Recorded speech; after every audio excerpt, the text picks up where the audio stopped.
Hey everyone, I am here today with Tim Goldich, author of a book called Loving Men, Respecting Women.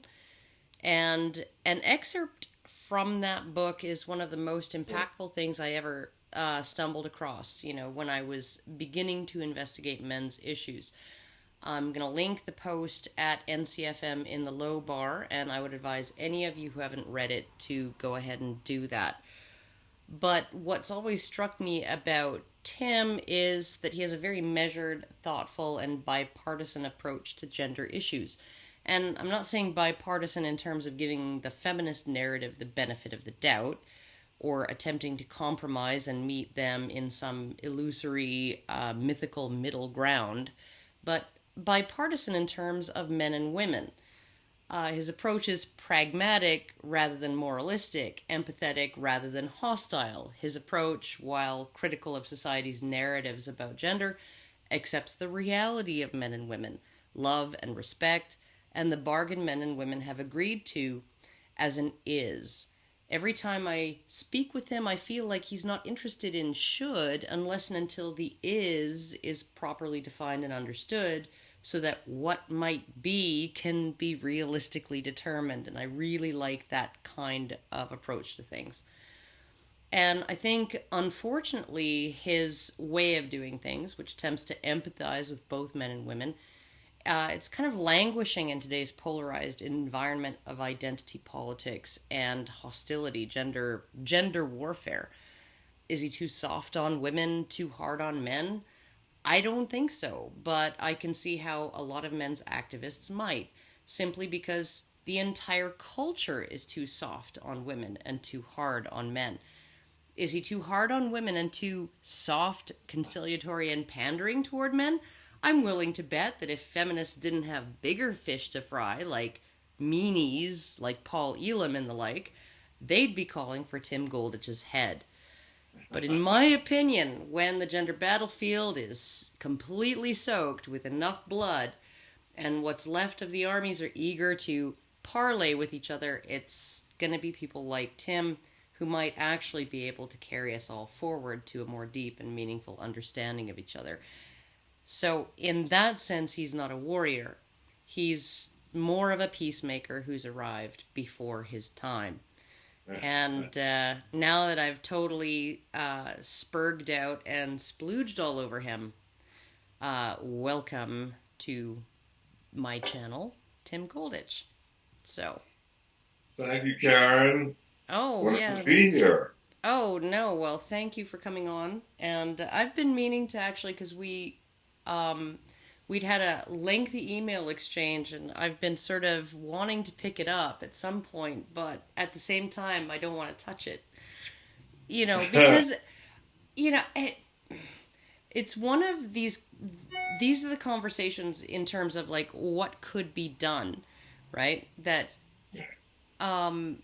really, I find those conversations more difficult than conversations about what's going wrong, right? Yeah. And I'm more about figuring out what's going wrong. And someone like you, I think you're very adept at sort of thinking about what could be done, and how to heal this, close the rift, heal the divide, all of those things. So. Do you want to talk about your latest project? Sure. So my latest project is my next book in a 4-book series. So the next one is called Love and Respect in the Past, The History of Gender Equality. And I still sort of get a little kick out of how that subtitle thumbs its nose at feminists. Because basically the premise of the book is that all of history is the history of gender equality. And it hasn't always been gender fairness, but it's sort of come out even, in my judgment. So I kind of think that looking to achieve equality is a little bit bogus. I think we tend to go for this sort of what I'll call unisex equality. Because it maybe, just identical, right? Yeah. Just render the sexes identical, and then in such a simplified form, people can understand, okay, so that's equal because it's identical. Yeah. So, but what I suggest might confuse some people because I would say that the two ends of the balance beam need not be identical to weigh the same. And Agreed. see, so I don't need equality to be sameness. No, and I think that that's something that a lot of people. I mean, I can advocate. In terms of, because people have asked me, what kind of world do you want to see, right? And I always hedge and hum and haw, and I don't really give an answer. I mean, like, I'm all for equality under the law, and Yeah. I'm all for fairness insofar as it can be provided, right? Like, so I don't think that there is any way to say give men an equal say over abortion, right? The Right. father Agreed. of a child, equal Yeah. say over abortion, but we can give men an equal ability to refuse to consent to the responsibilities of parenthood once a Yeah, there's pregnancy some things we can exists. do. We can bring a greater sameness in legal matters, And a greater and fairness, I think. fairness, and it's important to acknowledge that some things are going to remain unequal on each side. Hopefully, those inequalities will balance out. Yeah, That's kind of how I think we need to look at it. yeah. I was in Calgary just on Tuesday evening doing a Q&A after a screening of The Red Pill, and I essentially just came right out and said, we're not getting there's no getting rid of male disposability. There's no getting rid of women and children first. Right. So it would seem. I mean, that seems to be hardwired, instinctual, and it doesn't look like it's going to budge. Yeah, Not well, much, anyway. I mean, you can shift laws and policies, yeah. and manipulate it somewhat, but it's It's always going to be a general trend. It's always going to be a generality that applies to most human beings. But we can, like any culture does, it can push against those things, or it can constrain those things, or it can allow them free reign. And I think that right. the way our society is organized right now is very much it really does sort of feed that. Well, I mean, I guess what I'm saying is it feeds the female tendency, that the bargain that women have always made, right? In Yeah. terms of giving up respect in return for love, right? Sure. It feeds the sort of abrogation of responsibility on the part of women. It feeds all of those things. So it's very much, I think, weighted because we don't really respect men, not the way we used to. Right.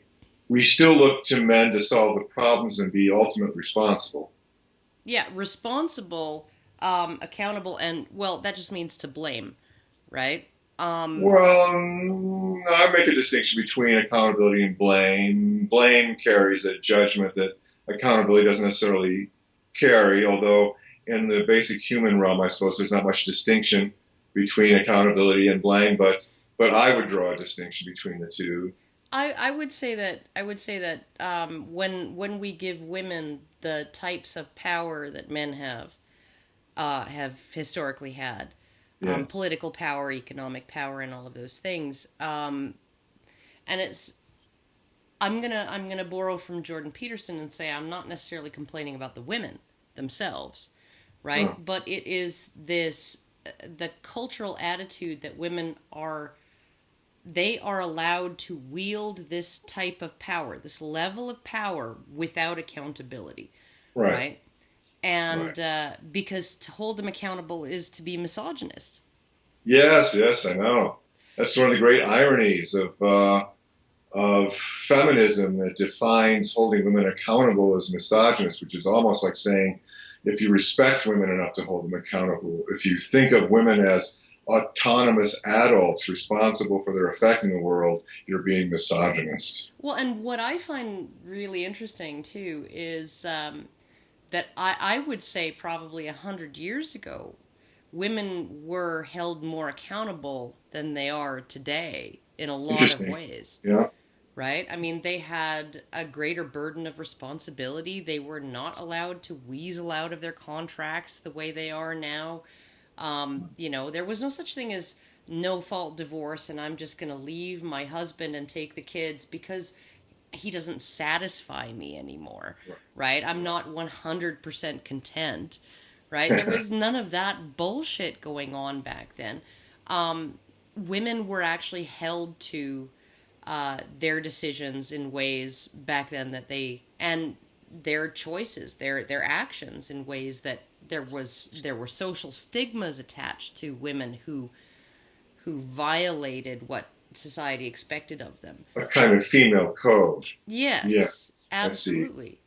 And we've relaxed all that. You're not allowed to criticize single mothers, right? Even single mothers by choice who chose to start families without a father involved and or excluded the father even though he's fit, all of those things. You're not allowed to judge them in any kind of way as being people who are making bad choices, and also that those choices had an impact in the world. The collective choices. Yeah, on other people. General. Yeah. That they're capable of doing harm. And so I think in many ways, women were much more accountable in the heyday of patriarchy, than they are now. So, it's kind of like that phrase, never hit a lady, but not all women are ladies. Right? I mean, women had a set of standards that they had to adhere to. Back then, in order to be eligible for the considered privileges. a lady. In order to be eligible. So of course, yeah, I get that. Of course, sure, that's a more strict holding of a polarity for one thing. Men to be men and women to be women. Yeah, and right, it cut both ways. Where it can look these days, where maybe to some extent men are still being held to standards of manliness. Perhaps, but women not of womanliness. Of course, and I think too. I mean, if there's a relaxing social pressure, right? So you have what Jordan Peterson calls male predatory mating strategies. So essentially, men who get laid, horn dogs, players, right? Yeah, pickup artists, all of those guys. Right, they will be held accountable. Maybe not so much by a social stigma that permeates their lives. Right, so a guy who sleeps around, who takes advantage of women, way back when, okay, I guess there was some aspect of that people could admire because I mean, you really have to be competent at seducing women in order to actually get... I know. Yeah. You have to become very good at it. Yeah, you do. It's a skill, right? And so it's worthy of a certain admiration, but at the same time, the majority of society... Whereas a woman gets laid a lot, well, that's like sort of, shooting fish in a barrel, right? Yeah, it's like, oh, yeah. What bragging rights do you get out of that? And I ate a lot of cookies, too, right? They were here in this bag, and... praise me for my accomplishment, right? But essentially what we have now is we have this sort of, we have a legal enforcement of responsibility on men who behave that way.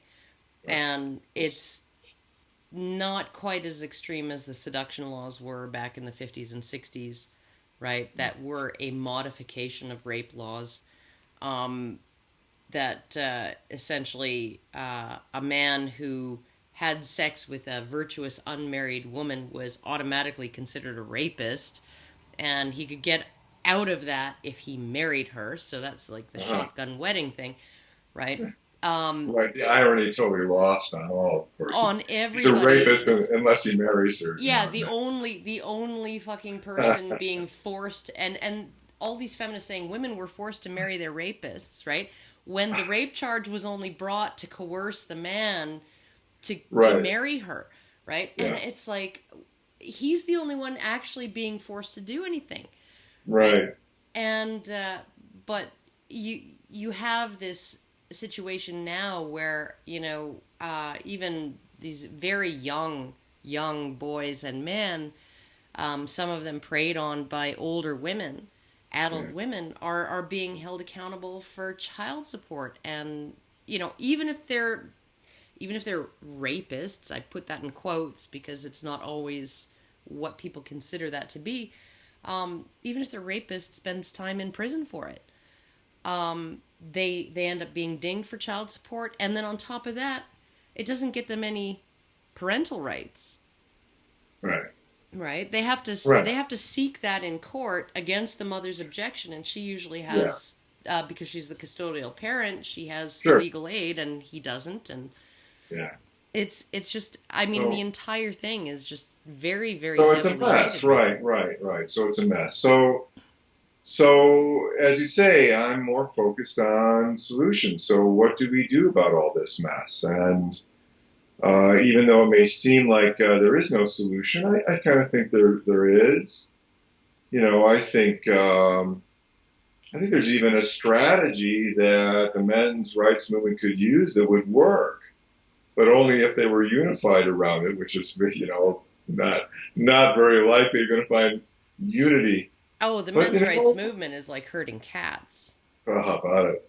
So, but that's what I do. I think about how could we reframe all this and more productive? How can we evolve gender politics and gender politicians, and by extension, evolve gender relations? Perhaps heal some of the divide and repair some of this social fabric that's so damaged. And so as you know, I advocate a sense of calling it even, and I realize how far from that we are at this point in gender politics, at least. But, I kind of think out there outside of the gender political circles, there's a massive general Q public out there that these ideas seem intuitively fairly reasonable. When I go on about saying things like woman is and has always been as powerful as man, and through her own feminine channel, she's always applied an equal overall forces of influence in the human system, I generally get sort of a shrug that says something to the effect of, that sounds about right. Yeah, behind every great man is a great woman. The hand that rocks the cradle rules the world. Yeah, on a purely intuitive level, we know woman is powerful. We can't help but know it. It's a lived experiential reality. It's only ideology that would cause us to reframe women as purely victim, property, and chattel. Oh my God. Right. But on an intuitive level, we just know the sisterhood has ways of getting what it wants. The whole chattel thing, I'm sorry. Yeah, I know.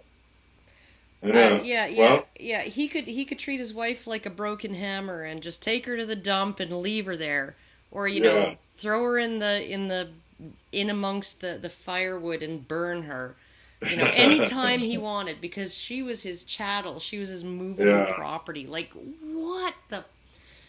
He could slaughter her and sell her, for meat.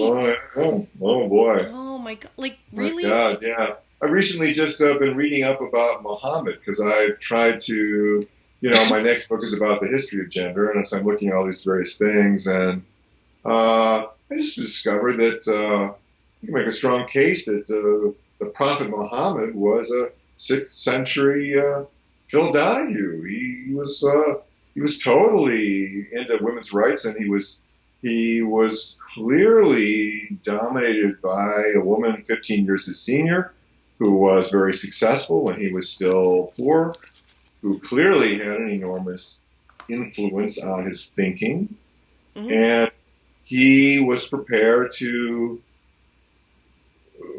well, what feminists think of as create equality between the sexes, right? Which is kind of female only equality, right? Oh no, it's what I find hilarious is the very people and many anti-feminist people who criticize Islam as being super oppressive of women, and it's like so misogynistic, and it's treats women like second class citizens. They don't realize that the marital property laws under Sharia look exactly like marital property laws in the early 1900s in the West after 65 years of feminist intervention.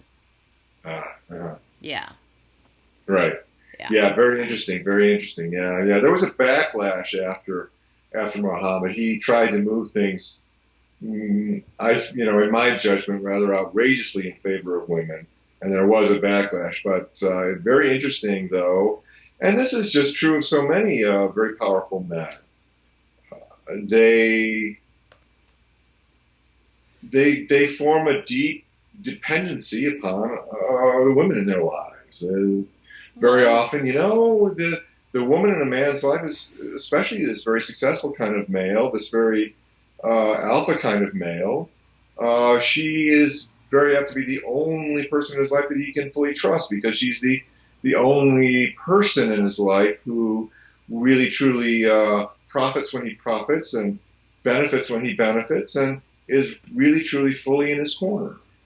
I think too that powerful men have a deep interest. Well, all men, I think, have an interest in the approval of women, Yeah. right? Maybe not, and it's not a conscious desire.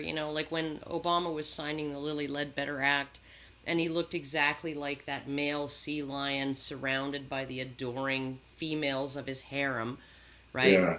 Um, Right. you know, he wasn't thinking, I want to bang all of these chicks here. Right. No. But No. he did But the want their female approval. adoration The approval, is yeah. intoxicating all by itself, Yes. even if it does not lead to any sex. Absolutely, absolutely. And it just so happens that men who actually are capable of getting that end up getting laid a lot. I mean, look at freaking Mick Jagger, 4,000 plus sexual partners in his lifetime. How many little Mick Jaggers are there running around with their Right. Yeah, spreading their genetic material in the gene pool, because dear old dad had the stuff to make that happen. yeah, make women Pass those scream and traits throw their down. panties at him. Yeah. So it's just when you kind of examine it from that perspective, and it's not even, and especially acknowledging that it's not necessarily a conscious. I mean, this is why I take issue with sort of the men's rights. There's a common meme in men's rights that male feminists are in it because they're pussy beggars. They want to get laid. They're doing it to try to get laid. I don't think that consciously these guys are necessarily trying to find sexual opportunities within their feminism. Right. Um, Yeah, I wrote an essay called The Honorable Man about how that works. If you convince an honorable man that the masculine is the source of all evil, he will still have a drive and need to see himself as honorable. And how will he do that except to, reach out from the morass of the masculine to retrieve his own personal honor by renouncing the masculine and being in sync with the feminine. He will see this. This is particularly honorable because he forgoes self-interest in favor of what he thinks of as the deeper virtuous truth. of course, it's sort of like the one good man syndrome. Yes. That it is kind of a way of establishing yourself at the top of a moral hierarchy, where Yeah. all of the all of those men over there, say in the Middle East or in Africa, right? They're all bad. I'm the one good man. Or Right. all of those men back then, right? All of the, via the historical oppression of women by men, right? Right. They were all bad and they brutalized their wives, and they didn't realize that beating your wife is wrong or mean or anything like that. They all just like, it was 24/7 just smacking her around. Right? Yeah. And that was just typical. It was typical till feminists came along in the 60s and Yes. enlightened us all that that's wrong. And that's Yeah. when I learned, and my consciousness was elevated above that of the typical man. And now, Troglodyte. now I'm hovering above you like a swami, right? Yeah, and of course the irony is the chivalrous man is just the common man, of course. Yes.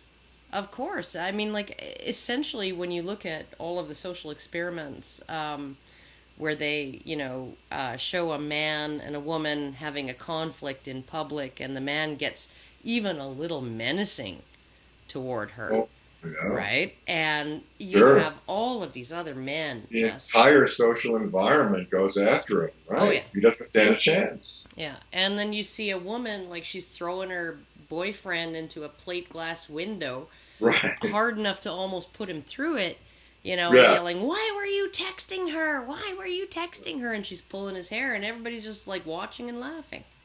Yeah, and assuming he must have had him coming. Right, and as you know, even a police officer who walked by was interviewed, because of course these things have been staged. Yeah. And even this police officer very bluntly went on, well, they're just having a little tiff there, and I figured, he'd probably be okay, and he'd probably done something to make her mad, and it's like, how do we? I mean, Allison said in The Red Pill, Allison Tiemann, that the approach to gender equality, or some semblance of it, is to be able to recognize and acknowledge men's vulnerabilities and to see women as actors. And we have a huge blind spot in this culture when it comes to, especially when it comes to that second part of seeing women as actors, particularly when women do bad things. Right. So on this intuitive level, when I say that women are as powerful as men and through their own feminine channels they play an equal overall force of influence, people generally go, yeah, that sounds reasonable. But then you take that and put it into a public arena, and all of a sudden, no, we can't go there, we can't have that. Then it becomes contrary to some kind of collective instinct that says, men have the power, women are the victims. It's the sort of the tacit agreement among people that we will not acknowledge that somebody farted in this room, right? We're all going to pretend that we're not smelling it, right? Because that's the queen's new clothes, right? Yeah, that's the polite thing to do. That's the civilized thing to do, is to pretend that nobody actually farted. Right. Yeah. Right. To pretend that the feminist rhetoric makes sense. Oh my God! And what drives me crazy is that feminist. I can't even call it feminist theory anymore. I used to call it feminist theory. It's not theory. It's hypothesis and conjecture, right? Unfalsifiable and unfalsified. But it doesn't. It's completely incoherent when you actually dig deep into it. It's completely incoherent. Well, of course it is. I like to say that feminism is half of gender reality. It's the male power, female victimization, half of gender reality presented and demanded to be accepted as if it were gender reality in its entirety. Since it is only half of gender reality, how can it make sense? How can half of the truth ever function to explain things? Yeah. You see, the logic has to be screwy because you're trying to derive truth and you only have half the picture. Well, what I found interesting was, and it was so hilarious, and I used the example in a video a while back, the why I'm not a feminist video that I did, was Mike Buchanan at the Norwich screening of The Red Pill. I don't know if you watched the question and answer session there. I think I did. But he suggested to one of the feminists on the panel, you all act as if men have created a society wherein they wrote all the rules to benefit themselves at the expense of women. Now, how do you parse that with the fact that, men serve longer sentences for the same crimes, they're more likely to be convicted, they're blah, blah, blah, blah, blah, right? Yeah. And after a whole bunch of hedging and waffling, one of the feminists said, but what I'd really like to ask is how many women, who are the people who are judging these cases, right? It's not women, right? And it's like she automatically jumped from him saying men don't oppress women for the benefit of other men. They just don't, right? Yeah. To women are oppressing men and I have to defend women now. So she actually said, it's not women who are doing this, it's men doing it to other men, which is, and he's like, so, and what's your point? And she's like, right. And she had no answer for that. Right? She's like, I don't know what my point is because I don't have one. Yeah. I all I just did was prove your point. That's right. That's right. It's that phallocentric thinking again. Oh, it's crazy. It's that's what gets like it, but it must speak to people on a very, very fundamental level, and I think you dig into it. It does. I'm going to actually read a bit, an excerpt from your newer book, and this is not, I'm guessing this is not the final draft. Right. But I am, if I have your okay, to read a little bit of the excerpt that you sent me. Please do. Okay. Toward men, the rule is accountability sans compassion, which is ruthless. It is respecting men as autonomous adults responsible for their own actions or inactions, but it is not loving men enough to empathize with their situation. If I were to claim that men are less loved because men are less lovable, I will expect no storm of protest or cries of the little-known word misandry. Toward men, accountability sans compassion is a norm that will raise few eyebrows. As a generalization, men may indeed be less lovable, but there are circumstances, societal reasons, outside forces, and double binds involved. Loving men enough to enter those factors into the equation would add fairness to the accusation of men less lovable. But for men, there can be no excuses, and thus the accusation that men are less lovable is applied ruthlessly. Even so, the accusation contains a kernel of truth, and holding men accountable for the part they play in the love-respect dynamic does confer respect upon men, even if that respect is not accompanied by love. But what would happen if I had the temerity to suggest that women are less respected because women are less respectable? Now I can expect a torrent of protest along with cries of misogyny, male chauvinism, and sexism. In uttering such a blasphemy, there's hell to pay, social suicide, career sabotage. Toward women, the rule is compassion sans accountability. We love women too much to accuse them of lacking respectability. When it comes to women, circumstances, reasons, outside forces, far from being suppressed, any and all female excuses rise up and shove accountability off the table. Sheltering women from the part they play in the love-respect dynamic does confer love upon women, even if that love is not accompanied by respect. Nevertheless, if there's a kernel of truth to one, there's a kernel of truth to both. In a world in which both sexes suffer, what is there to respect in woman's insistence that her suffering is special and uniquely entitled to cultural attentions, empathy, reparations, and her own special ism.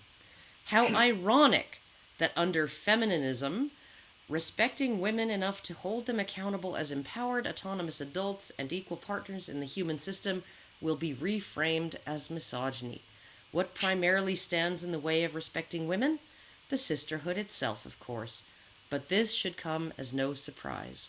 Each sex is truly its own worst enemy, primarily responsible for creating its own predicaments and miseries. That was actually beautiful. That was beautiful. If you, I expect a few people would have to read it 1, 2, maybe even 3 times through to wrap their head completely around it. But that actually really got to me. The double bind that men find themselves in is because the axis in which they are, on which they are seen in society as being worthy, involves accountability and does not involve empathy. They don't get any free passes. Right. And women can demand the respect that men get and still be able to demand those free passes based on that empathy. And it just, and feminism is, and then they complain that they don't get as much respect as men. Well, you know, when you're serving equal prison time, come back and talk to me. Yeah. Yeah, but women don't get off free. Compassion sans accountability is infantilizing. Of course it is. You know, so I mean, there's no free lunch. You know, the metaphysics of things is such that women make themselves miserable through these kinds of actions. It's arguably all feminism is doing is sort of wreaking havoc. It is not necessarily really. So it's very tricky, but, you know, are women really more respected now than they were before? And in some ways, yes. But that's kind of tricky, isn't it? You know, you look at these old movies and you look at some of like the Katharine Hepburns and, you know, the Rosalind Russells and such, and they are very respected and they have a very, you know, nobody has to take their clothes off or anything, you know, they're it's kind of tricky, and also I look to how every measure of female happiness has plummeted in recent decades, and the correlation between the most feminist cultures producing the least happy women is 100% over the world. So are women really winning this battle of the sexes, or are they just kind of Well, I think, honestly, you can win at a game and take no pleasure or satisfaction from it. And I think that's maybe what the case is here is, I mean, I do think women were sold a bill of goods. When you look at something like the sexual regret gap, right, between men and women, in terms of hookups and things like that. And Pierce Harlan's talked about this on his blog, The Community of the Wrongly Accused, quite a bit, is something like, oh my God, dogs. Oh, your dogs are acting up? No, I got one dog who's old and crotchety and asthmatic, and she's hacking up a lung right now. The puppy's sleeping, thank God. But essentially you have this situation where when men and women hook up in terms of just one-night stands, 80% of men report that it was a satisfying experience, it was enjoyable, no regrets, right? And only 40%, I think, of women say the same thing. And I don't think that any amount of cultural engineering is going to really budge that gap very much. Right. Just because of, you know, when somebody says to me, is there any way that feminists, is there any area of life in which feminists don't deny the realities of biology, right? I would suggest that abortion is one of the areas. How difficult and unpleasant it is to get, have your period is one of those things. And then that special focus on women who are sexually violated. I think that they don't use biology as their reason, but biology is the reason that they do it. Sure. Well, as I like to say, if there's one area in which the sexes could be expected to diverge the most, it would be in the area of sex itself. Of course. So yes, the attitudes diverge hugely. I think you might have made, you quoted from that online dating site. OkCupid. OkCupid, in which men rated, half the women as average, which is what you would expect, right? 50% would be average. That's sort of what average means. But the women only voted, 20% of the men as average, 80% were below average, according to women? Yeah. Yeah, no, and it really is, I think, it's all about the relative biological investment and risk in the sexual enterprise that determines that. And so I don't necessarily look at those women and say, you're out of your minds. I do understand that there is that hypergamy is a thing for a reason, that women have a fundamental and probably more a much more strict set of instincts that lead them to maximize the potential of every sexual encounter. Yeah, right? Sure. And men would be much more likely to be ambivalent toward that, or they would be looking to maximize the number of sexual encounters.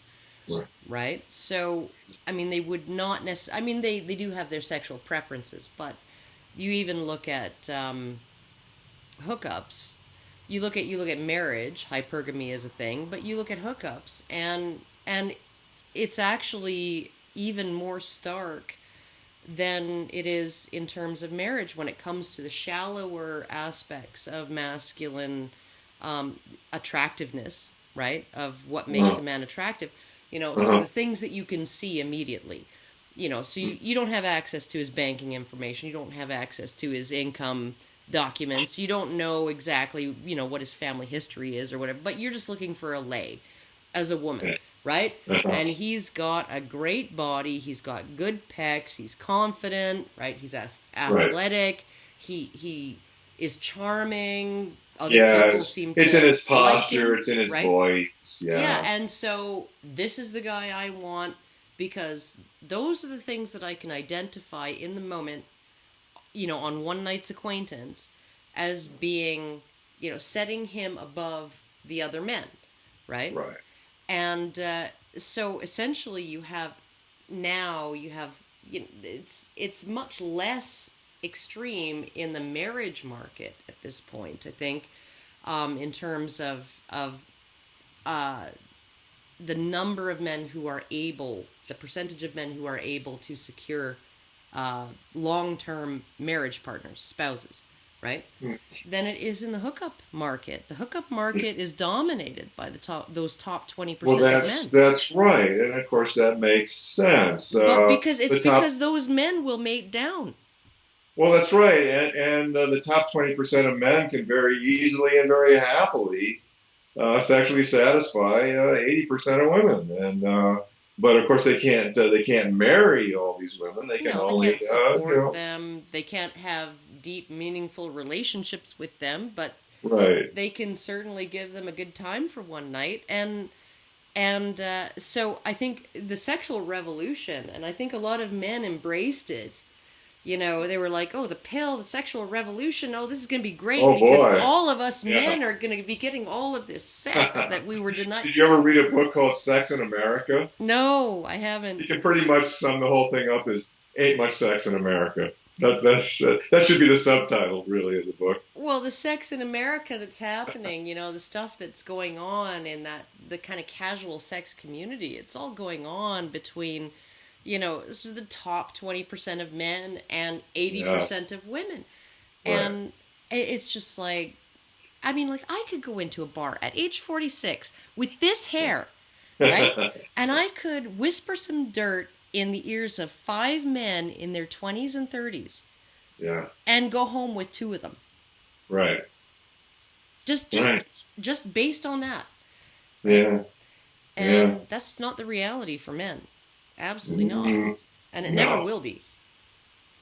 No, that's right. That's right. And there seems to be some kind of emotional blackmail going on where few men are able to sort of admit it. It's like, I think the studs maybe just shame the rest of us in some part.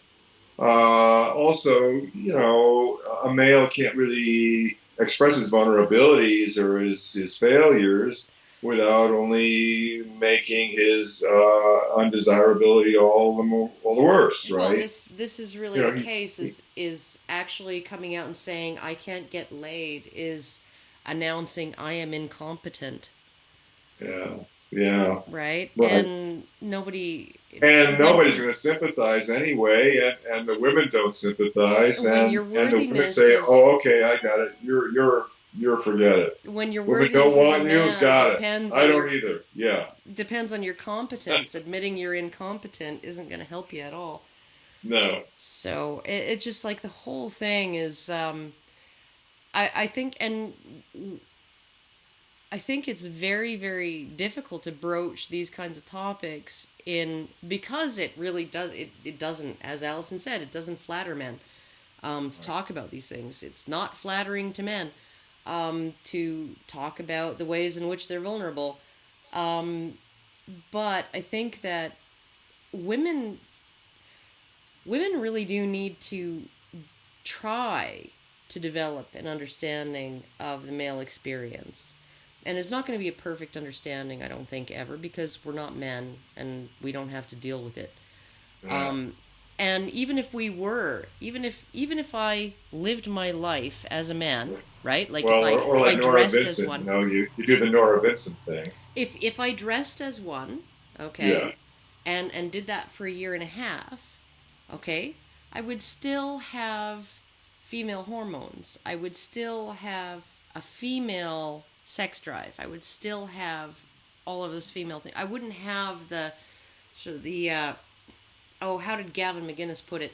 It's like that guy in Men in Black where they open up his face and there's this little alien in there. Yeah. And he's like, every man has one of those inside his skull going, yeah, you want to have sex with every woman in this room, right? Right. And all the time, no matter what. And men just have to learn to live with that.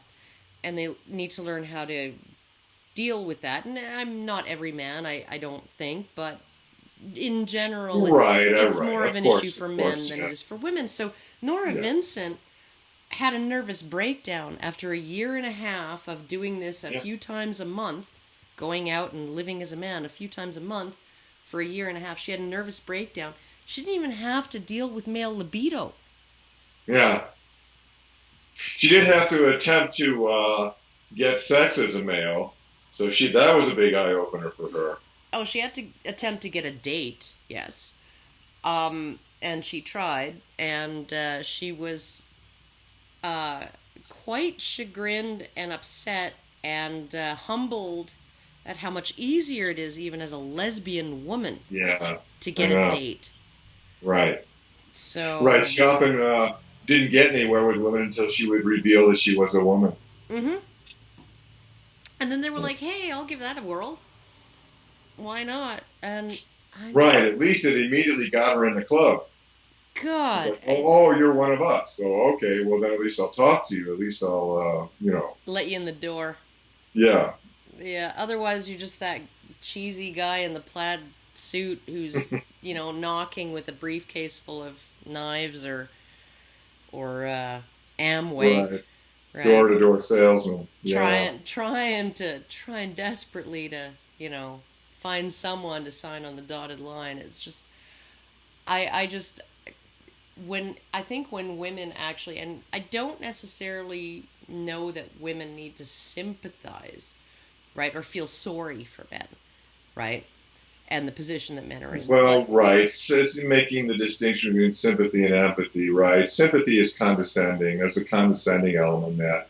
Empathy is putting yourself in that other person's shoes and attempting to feel what they feel. And there's nothing condescending about that. Yeah, like just to understand and acknowledge that men are often put in a very difficult position, and they are often, you know, essentially placed in, I think, for men, the no-win situations are, they tend to happen, you know, because you have a no-win situation as a woman, right? You know, do you just tuck your head down and just go with the flow of something that you object to, or do you speak up and now you're a bitch, right? Okay, and I do understand that. Double binds, sure. Yeah. Both sexes or you're just hysterical, or you're no, you're not going to be taken as seriously as a man who's angry, which has its pluses and minuses, in terms of whether you're going to get arrested or not. Everything does, yeah. Everything has a dual nature. But when it comes to men, these double binds are often like in these areas of life that, when things go wrong, they can be absolutely devastating, right? Like, I don't mind being thought of as a bitch. I also don't mind being thought of as a pushover every once in a while, or, you know, conceding even though I don't necessarily want to, right? I would rather carry the argument forward, but I'm just going to put my head down and go, fine, I'll do it, right? Those situations don't tend to happen to me in areas like, I don't know, family court, right? Or a criminal court, right? That's not where those situations seem to affect me, where I'm in that double bind. But with men, it seems very often the double bind exists in these areas of, you know, do you not fight for your kids in family court and you lose them, or do you fight for them and you come across as angry and controlling and that you lose them, right? Yeah. So yeah, okay. So I'm gonna redirect again back to so what is the solution? I mean solution, right? I mean there's no solution to the human condition, right? So when I say solution, I just mean how can we make things better? So one of the ways I think we can do that is by recognizing kind of a mirror to all these things, that for every male complaint, there's some kind of sort of mirror opposite female complaint. For every female complaint, there's a mirror opposite male complaint. And, you know, as men and women are the same but different, so the mirror opposites are the same but different. And I think the concept works very, very well. I think I can pretty much identify down the line men's issues and what the mirror opposite female issues are, and vice versa. I think it as a theoretical framework, it works very well, imperfectly, but you know, there's like, you know, what's the mirror opposite of menstruation? Okay, you got me there, you know. But but what's the mirror opposite of sexual harassment? Well, I would say economic harassment. You know, I would say that as sexually empowered women are targeted for comments, gropes, gestures that are undermining, that are, you know, in some ways insulting, and run the gamut from a minor incident all the way up to something catastrophic, like rape. And for men, you know, it's economically empowered men being targeted for exploitations of various kinds. There might be minor, just paying for dinner, might be all the way up to a woman marrying a man with the preconceived intention of divorcing him and keeping the children and the money. Yeah, So, like Robin Williams saying, divorce for a man, divorce is it's like ripping out a man's heart through his wallet. Yeah. right, right. Yeah. So, but the beauty of the concept for me is the way that it makes it possible for what I'll call equalists to get together and discuss these things. Yeah. I don't want to discuss sexual harassment with a feminist.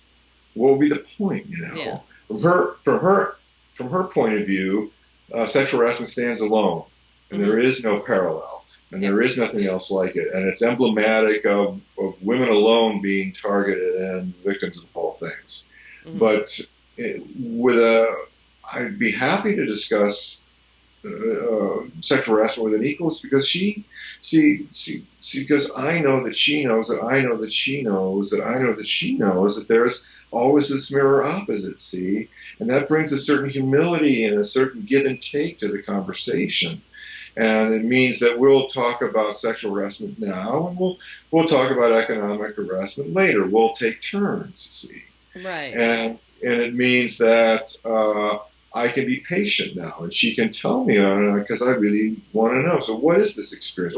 What is it like for when some man comes up and sort of rubs on you, subtle or maybe not so subtle ways? How does that feel? What's going on there? Because of course I'm obsessed with all aspects of gender, and I really want to know.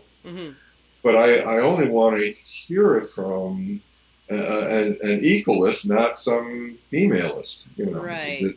Yeah. Right. And I think too, part of your approach looks at, and this was something, a decision that I made fairly early on when I started my channel, right? Because I used to wear makeup, and then I made a conscious decision to stop doing it. And one of the reasons why I had been going back and watching some previous videos and sort of doing an internal critique of myself and my editing and all of that. And I found myself not taking myself as seriously as I did the one time I didn't bother putting on makeup. Right? Yeah. That was, and so I think for women, in a lot of cases, you have to give up some of that, that sexual attractiveness in order to get a certain amount of respect.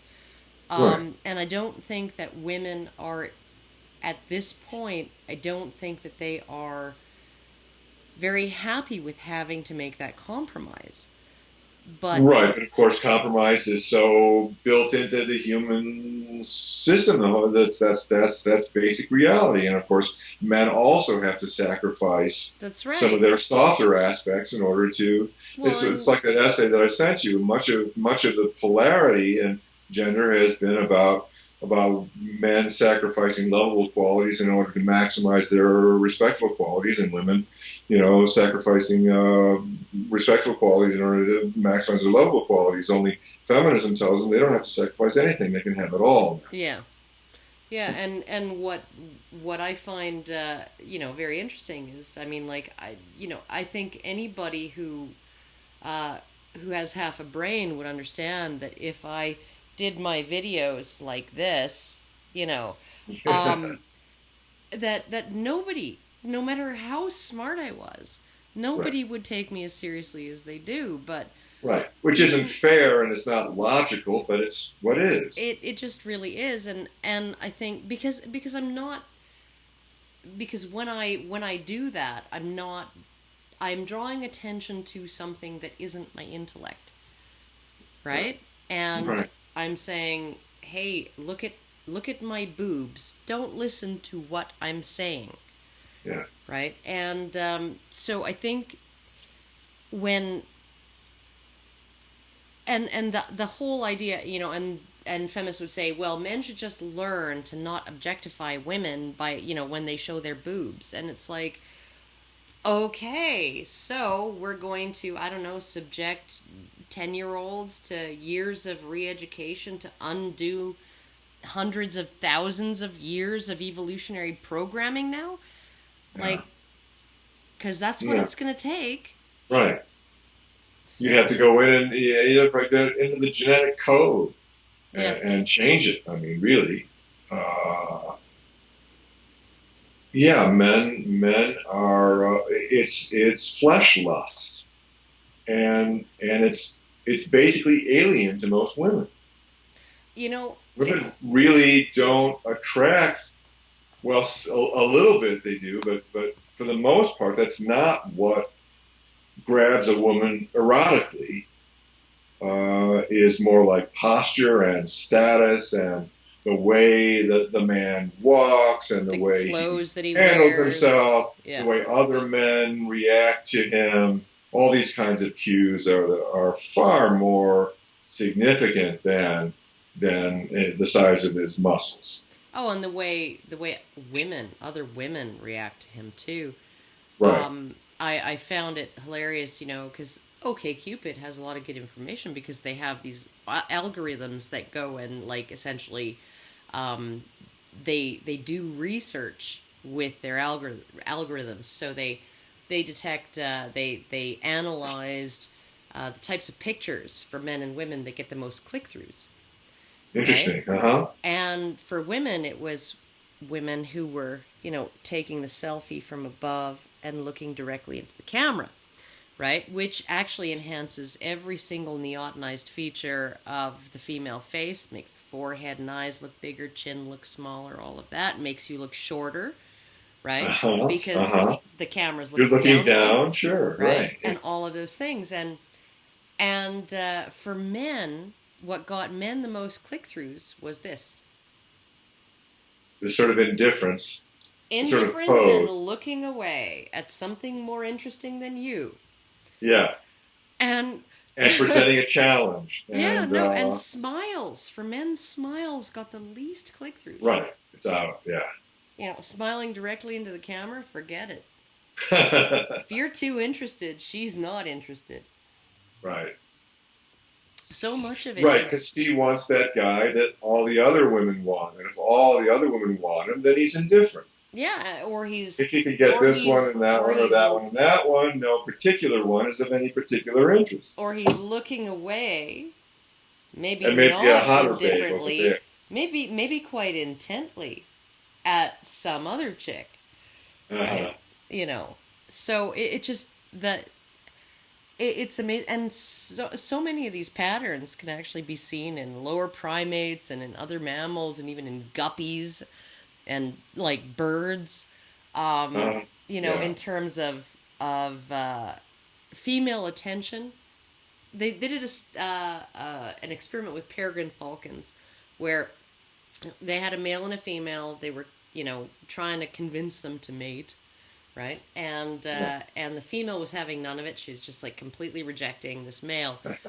And so what they did was they got a bunch of stuffed female peregrine falcons and they posed them around this male, all just sort of gazing adoringly at him.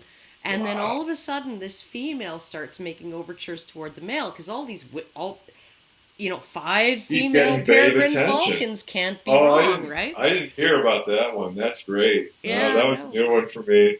Yeah, it's I'm sure you've heard of the one the chimpanzees having been observed to give female chimpanzees meat in exchange for sex, oh yeah, and also these capuchin monkeys were being studied for their behaviors, and they wanted to see what would happen if they introduced the concept of money. yeah, So they had these large discs that they could put in and get a grape out of it, yeah, tokens. And it wasn't long before they observed the male capuchins, handing over these to the females.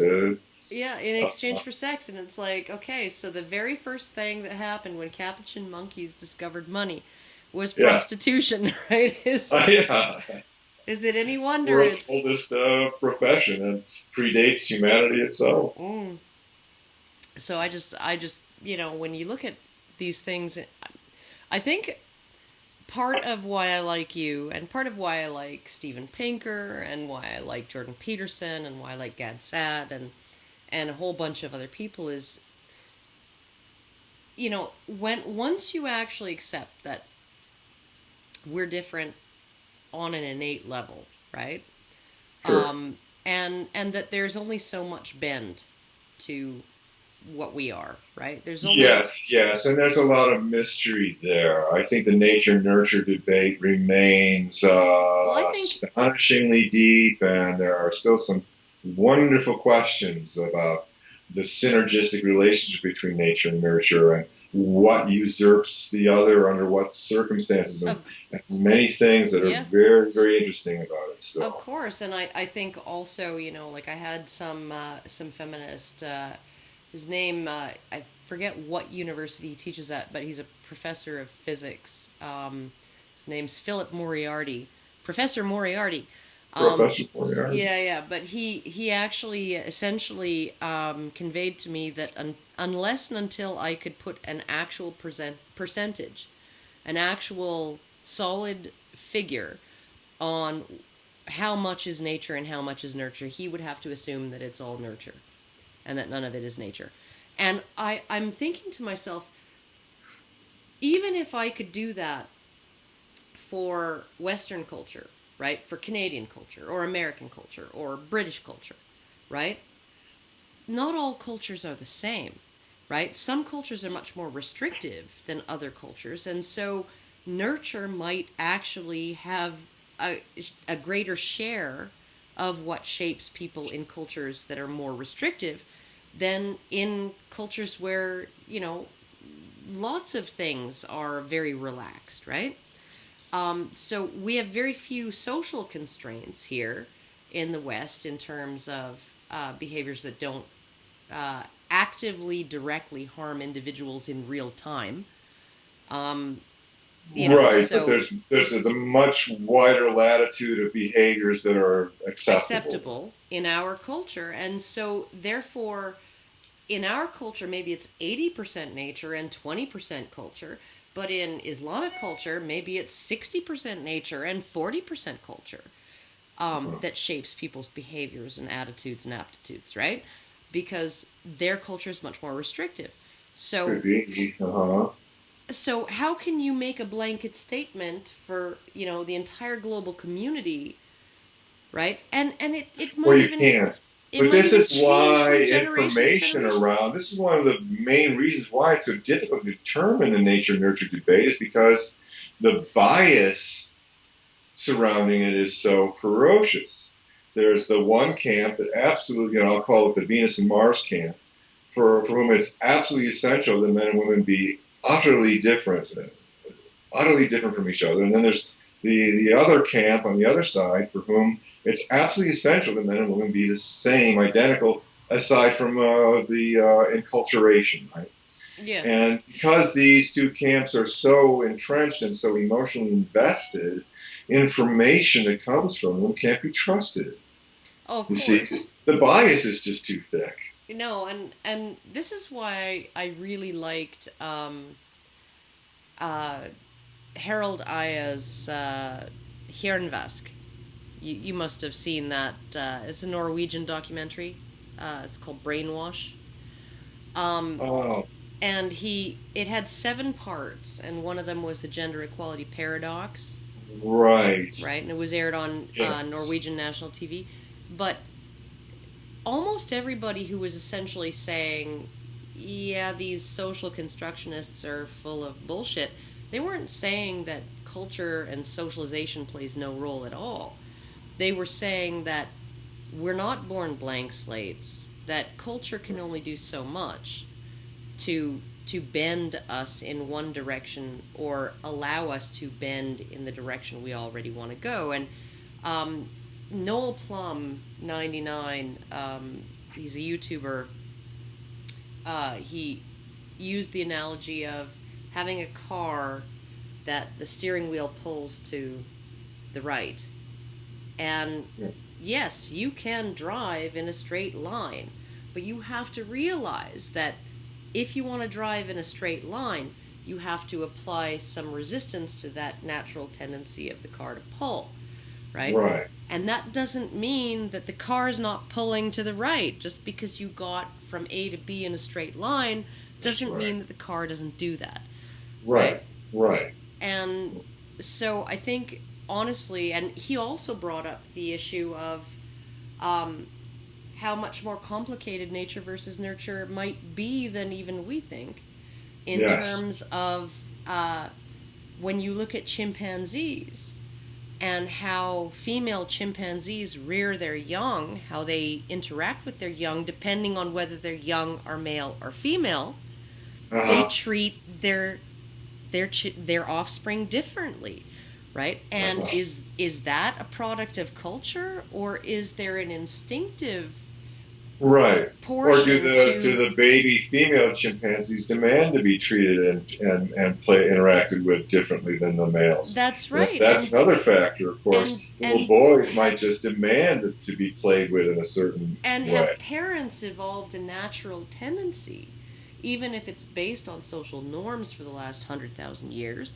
right? Have they developed a natural tendency to play with their children in ways that reinforce the roles that have been successful for, differentially successful for males and females, all through history, right? Because that would make sense too.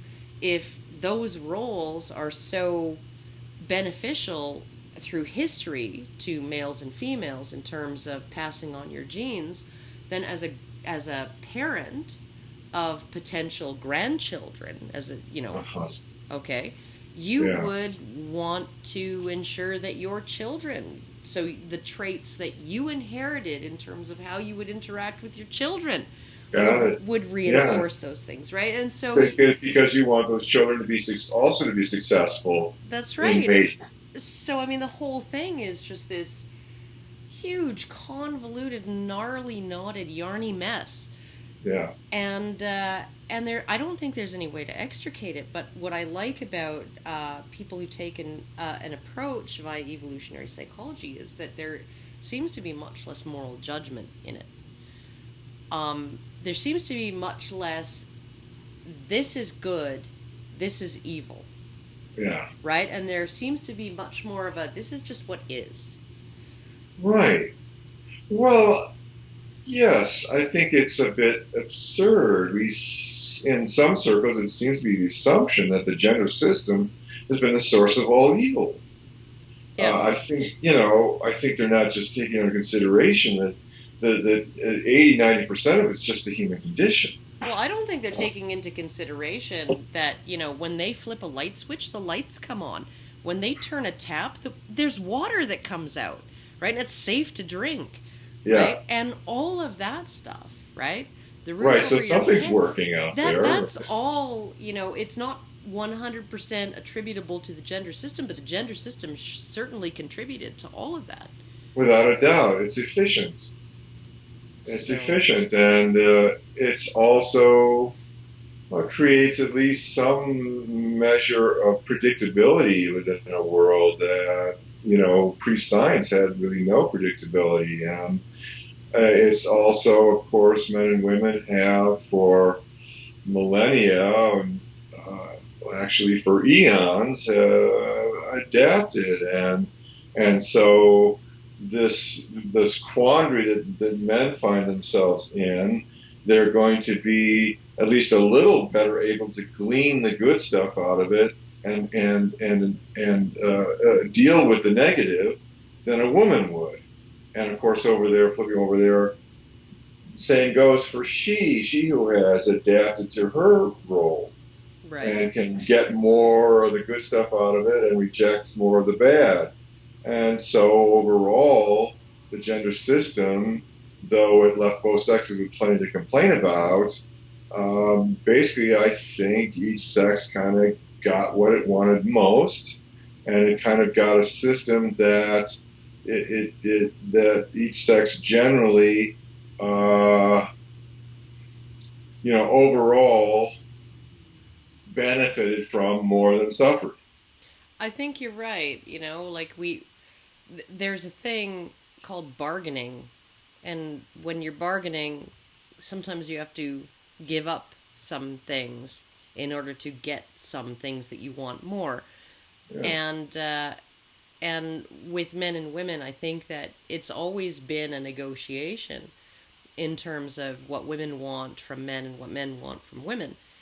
And I do think that women have had an equal part in shaping that system, and it would be really nice to see some acknowledgement of their responsibility for, because you do see uh, you do see feminists saying, well, we all, men and women, participate in the patriarchal systems that oppress women, right? Mm. But when women do it, it's because of their internalized misogyny and their powerlessness as the oppressed, right? The system was imposed on them, and they're just finding a way to survive within it, right? Whereas men created the system. They're the ones who wrote all the rules and dictate all the terms, and women were just powerless pawns. oh under my past. god, and it's so pathetic. It's so insulting as a woman. It is, of course it is. Yes, of course that's the basic flaw. That's one of the many flaws, I should say, of feminism. Is it does, in the final analysis, paint a picture of women as pathetic, punching bags, doormats. That's if either sex participated in a gender system in which they got nothing out of the deal. What will you judge of a sex that participated in a gender system for millennia and got nothing out of the deal? Oh, Eventually it's inescapable. They must be idiots. They must be masochists. They must be inferior. Yeah.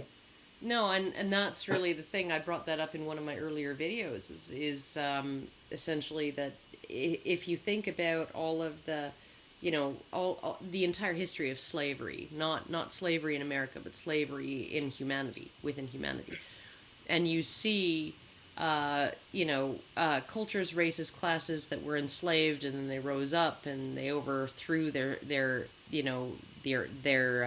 masters, and then they became the enslavers and enslaved other people and all of those things, right? And the fact that feminism seems to be promoting this narrative that women were that enslaved underclass through the entirety almost of human history, at least civilized human history, post-agrarian, right, where you have the death of the matriarchal bullshitty, right, right, what they call egalitarian human system in which women were basically everything and men were nothing, and this was the egalitarian. The egalitarian system, because hunter-gatherer systems were more egalitarian than most of what we would consider to be patriarchal systems, but the egalitarianism wasn't between men and women; it was between men and other men. Mm. Right, because in those hunter-gatherer societies, it was seen as gauche for one man to hog status, to hog women, to hog resources, to get too big for his. What's your source for that? That's very interesting. Oh, I'd have to look it up. But it was essentially in certain hunter-gatherer societies that were considered to be egalitarian, it was seen as, and men who actually overstepped and decided that they were going to be the 1% and everybody else was going to be, the 99. They soon found their throats cut in their sleep. Right. Wow. Yeah. And, that's a pretty good deterrent. Yeah. So, because these are very interesting. These are small communities. These are 150 You'll have people. to send me a link to that if you find it. Yeah, no, if I can find it. Somebody made a comment on Reddit mentioning that, and I was just like, okay, but that's not indicating egalitarianism between men and women. That's indicating egalitarianism between men and men. Uh-huh. And you still don't have a situation where there's more than 150 people in a community, or 200 people, and maybe 5,000 people in a tribe of collected communities, right? That are all allied with each other. That's about as big as those ever got, right? Mm-hmm. So hierarchies, I think, are necessary for civilization. Well, that's hierarchies are necessary for the world of man. I basically see history as having been comprised of a world of men and a world of women. And these two worlds were quite separate, and men were quite autonomous in their world and women in theirs. and men worked male power and women worked their female power, and they did not really compete with each other, and they couldn't afford to, for the most part, in the brutal past. You're pretty much focused on survival, and so these they men and women cooperated for practical reasons, and maintained their separate worlds.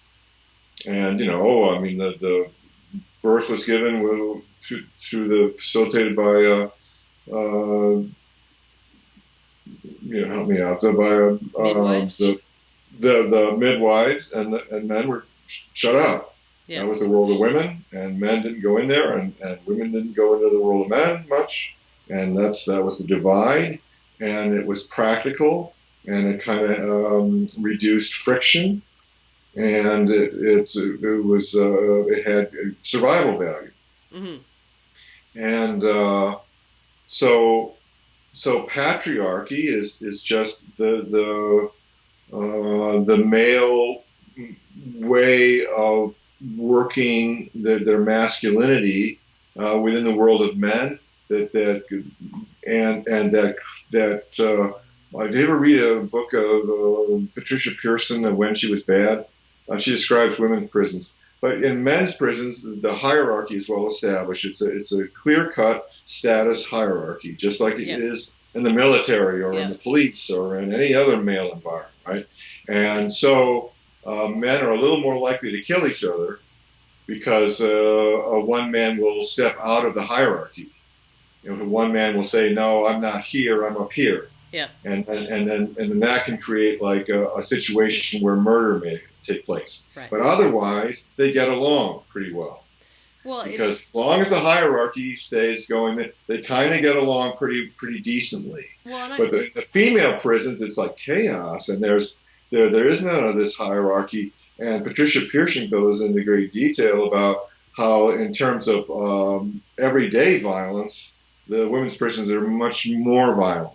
I would expect, that would be the case, just because there's no order. And when you have a whole bunch, I think people don't appreciate how unique humans are, right? Like we complain that that there's no global peace. We complain that there's racial tensions. We complain that all of these things occur, and none of us are actually sitting back and wondering how on earth we have actually arrived at a point where we do what no other species of animal does, which is we have, in my city, right, 500,000 people, maybe 800,000 people, who are not related to each other in any way, living in close proximity, cooperating, right, and getting things done, and maybe 17 murders a year. Right.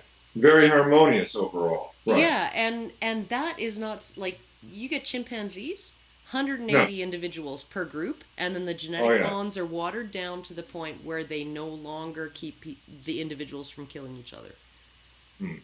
Right? And but they do actually have wars. They do actually kill each other. They have wars between groups, but within one group, all of the males are related. Pretty peaceful. That's right. All of the males, because they're all related, and they all kind of. Well, that's part of their genetic strategy, right? The males all copulate, together with this one woman. So there's no knowing who that's the father, right? So they're all sort of the father. That's bonobos. Chimpanzees, not so much. Chimpanzees, the 95% of the offspring are sired by the top 20% of males. Males tend to have a harem. The dominant males tend to have a harem of 5 or 6 females each. And they really do mate guard. There's no, at least during estrus, there's no promiscuity going on when she's got that big, gigantic swelling on her bum, right? Yeah. That shows that now it's business, right? It's business time. But essentially, with chimpanzees, because the females leave at maturity and the males remain, right? They can organize their society differently from mountain gorillas, where the males leave in maturity and the females remain. So mountain gorillas, one male, right? Harem of lots of females, right? Chimpanzees can live in groups with multiple males. Right. Some of them not. Gorillas more monogamous than Yeah. the chimpanzees. Right. Some of them getting no sex at all. Some of them getting all the sex, but they can still cooperate as a group because they're all brothers and nephews and uncles and cousins and all of that, and fathers and sons, right? And but once you get big enough, once the group gets big enough, those the kinship bonds don't hold, right? And Jonathan Haidt's somebody that you should actually read if you want some insight onto how humans manage to jump that 150 to 180 individual barrier in terms of the males of our species being able to cooperate with each other, even when they're not related to each other. So, but it's I don't think that people generally appreciate how special we are in terms of that. Yeah, I know. And there's all this nonsense about how the animals are so peaceful that we're the only ones who prey upon ourselves and all this nonsense. Conspecific violence doesn't exist they in don't other commit animals. violence to each other. Yeah, sure. You put semi-automatics in the midst of those chimpanzees and see how long they stay. Oh man, build a bridge. Build a bridge over the Congo River. The bonobos will be toast overnight. The chimpanzees, the common chimps, will cross that bridge, and they will annihilate them. Yeah, and they'll annihilate other bands of chimpanzees too and leave none alive. Oh, what was the name of that author you just mentioned? Jonathan Haidt, Haidt. He studies morality, but he has done a great deal of research into, he co-wrote an article with Greg Lukianoff, who is with the Foundation for Individual Rights and Education, a few years ago, called The Coddling of the American Mind, which is a good read. But he also talks about the use of sacred objects to unite large populations, right? So a god or patriotism or a set of values or a principle. So you see various people who consider, say, gun rights in the U.S. to be a sacred object, and even though they have a lot of differences in terms of class and race and all these other things, that within that group of people, they're able to cooperate around this one sacred ideal. And so essentially I think that ability of humans to be able to sort of find something sacred and generate cooperation around it is one of the reasons why we're able to do what we do, which is pretty amazing. It's interesting. Yeah. But I should go because it's almost 4:00, which means my son's about to walk in the door, and the puppy's awake. Do you want to see her? Sure. Hey, Kevin. I figured why not puppy Kevin? Why not have two female dogs, both with male names? Kevin, come on, come here, come on. No, don't stretch. Come on. Come on. Oh, not you, George. Come here. Come on. She's still too dumb. I gotta get her later.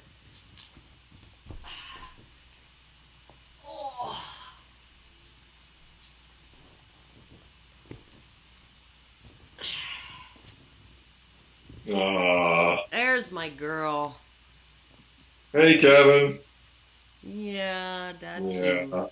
That's Kevin. Oh, that's a little heart stealer right there. Yeah, well, she's a pain in the ass. She does nothing but pester the old dog, who's old and bitchy. Old, bitchy, and crotchety. And is not impressed. But, oh well. We there's no blood on the walls yet, so it should be good. Oh my God! Why are you chewing me? Hello, thank you. Oh, that's very sweet of you. Mm. All right, take a hike. Oh, you should get a dog.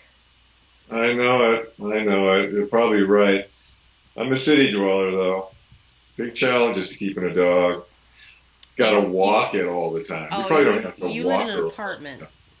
Yeah. Yeah. Although, in New York, everyone lives in because we stayed in Greenwich Village, right? For that premiere of The Red Pill. Sure. And I think every third person I saw out on the sidewalk was walking a dog. And some of these dogs were like huge Great Danes and stuff, right? And I'm thinking, you all live in apartments. What are you doing? But somehow they manage, so... I've had 3 cats. Was Face, Mule, and Buzz. The names of my 3 cats. Face? Face, Mule, and Buzz. Okay, but Face, is that like from the A-Team? No, it was just Face. I just looked over and I saw this little face looking at me, and I just thought, your name's Face. And then Mule was just stubborn, so I just called her Anna Mule. And then Buzz was just Buzz so loud. So he just was called Buzz. All right. Well, that makes sense. Kevin was called Kevin because that's apparently my porn name, so... That's your porn name? Yeah, no, everybody has a porn name. Like, if you had to choose a porn name... I have no porn name. If you were a porn star, what name would you choose? Right? And you'd be like, I don't know, Dirk Diggler or something like that. I don't know. Right? But I made the comment, I was talking with a couple of guys on a live stream, and I mentioned that I don't even know how we got on the topic of my pants always falling down because I have no bum. And, so every time I sit down, get up, get into my car, get out of my car, I have to, like, drag my pants up. I can wear a belt, doesn't matter, right?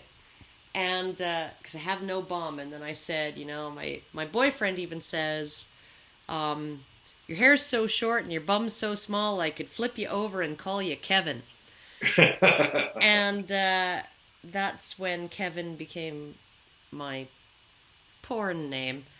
And so everybody, if you go into the comments sections of my videos, you'll probably find a few people referring to me as Kevin.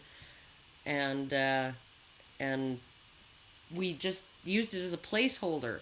I put out a call to my audience, find a name for this dog, and but by the time there was enough entries, the temporary name Kevin had stuck. I see. So very nice. No, she's Kevin. I guess I'd have to be Big Tim or something. I don't know what I'd be. Big Tim. Peter North is the best. I mean, that was genius. That calling himself Peter North. He's Peter standing north, standing tall, standing north. All right. Okay, but the best one, the best porn name ever, was a guy. He used to do a show on like HBO or something like that about the porn industry, and his stage name was Seymour Butts. Oh, I remember him. Yeah, he actually commented on one of my on Amazon. I got a comment from him. Did you? Around my book. Yeah, he had something to say about my book. Seymour Butts. Seymour Butts. Yeah. Who wouldn't wanna? All right. Well, I gotta go. My kid just arrived home, and I'm gonna edit this. I'll upload it in the next day or two. And thanks for coming on and having a chat with me. Thank you, Karen. Always a pleasure. All right, you too. Bye-bye. Bye now.